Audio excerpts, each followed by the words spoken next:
Hi guys, hi guys, hi guys. Kumusta na po kayo? Welcome back sa ating channel.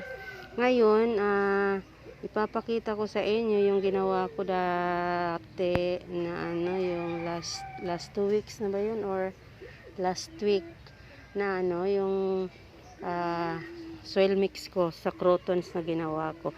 Yung isang soil mix ko yung rice hull, garden soil at saka carbonized rice hull at saka versus yung coco peat. So ngayon ipapakita ko sa inyo yung bagong dating kong crotons. Ito yung bagong dating kong crotons, nakapating mix ito siya. Na siya ay hindi ko na ito siya ire-repat kasi na mayroon na siyang potting mix.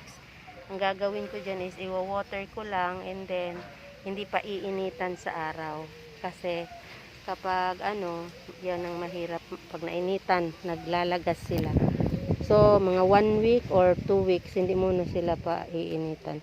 Ito kasi ang purpose ko, itong mother and daughter na to, gustong gusto ko to ito yun yan, kaya yan na order ko. Tsaka ito sobra palang laki nito pero maganda. So i-repat ko din ito. Ang gagawin ko dito sa repotting dito guys, hindi ko na ito i-move ang roots niya, nakaganito na lang. Ilalagay ko lang siya sa loob ng rice ng coco peat. Ganito ipapakita ko sa inyo So, nakaganyan na lang yan siya guys. Ayan. Hindi ko na yan i-istorbuhin kasi yung coco peat ilalagay ko na lang dyan sa ang coco peat. Tapos itatago ko sa lilim. So, yan. Ito yung coco peat na na-prepare ko kagabi pa. So, yan. Ito. So, ang gagawin natin, ipipigain ko lang, tapos ilalagay ko dyan. Ilalagay dyan. Pipigain ko lang, tapos ilalagay dyan. Hindi ko na yan siya hindi ko na i-move ito kasi, yun kapag, yung ginawa ko doon sa last week, wala, hindi nasira. Kawawa yung pananim ko na talaga. Yung crotons ko hindi nakabawi. So ito ngayon, ganyan lang gagawin natin. Pipiga, tapos ganyan. Yan. Okay guys, so ito na po siya. Yun yung niripat ko kanina. So, ayan. Ayan na siya, sobrang laki. Ayan, meron akong ganito, parang native dito sa atin, pero iba ito, maganda ang kulay. So ang gagawin ko, 'di ba, may matigas doon na yung bilog kanina, hindi ko kasi yun nag-move, hindi ko tinanggal, hindi ko kinalkal.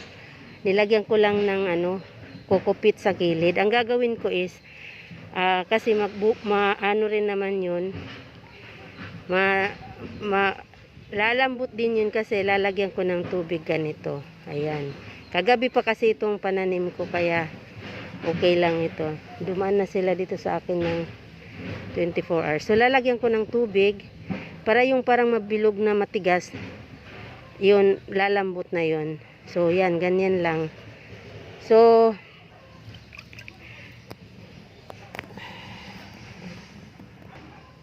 ito din, lagyan ko ng tubig, konti lang, hindi masyadong marami. Ayan, para makaano lang sila ng tubig. Ayan, ayan, ito. Ayan. Ngayon guys, ipapakita ko sa inyo yung resulta ng ginawa ko noon na ano ba yun? Yung soil mix ko na rice hull. Ito ang nangyari sa rice hull ko guys. Ayan. Parang hindi na to nakabawi. Ewan ko kung mabubuhay pa to. Nag-dry na yung leaves niya. May nabuhay, pero maraming natanggal na mga dahon. Ilan na lang ang naiwan. Last yan sila nung dumating sa akin. So, yan ang rice hull ko. Yan. Rice hull ko. Ang sunod naman, itong coco peat. So, yung coco peat ko, ayan. Hindi sila naglagas guys. So walang nangyaring masama sa kanila. Meron doon na initan, parang nang lupaypay. Kasi nainitan yun guys, mga last 3, mga 3 o'clock na oras, nainitan siya. Kaya nang lupaypay, ayan. Pero ito wala sea turtle back ko, ganun pa rin ang ganda. Yun. Ito, nainitan din. Ayan, nahulog ang dahon niya. Ito yung sa mga kokopit. So, ano na to? I think mga 1 week na. So, yung isa, ano na, I think mga 10 days na to. Wala pa rin, hindi na nakabawi. Pero sana mabuhay pa rin sila.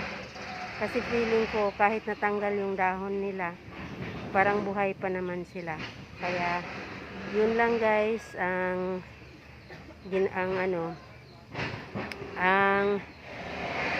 ipapakita ko sa inyo ngayon. Ito lang talagang yung soil mix na ginawa ko. So, ang maganda palang soil mix sa bagong dating natin ng mga proteins, para sa akin lang, ay yung yung kokopit.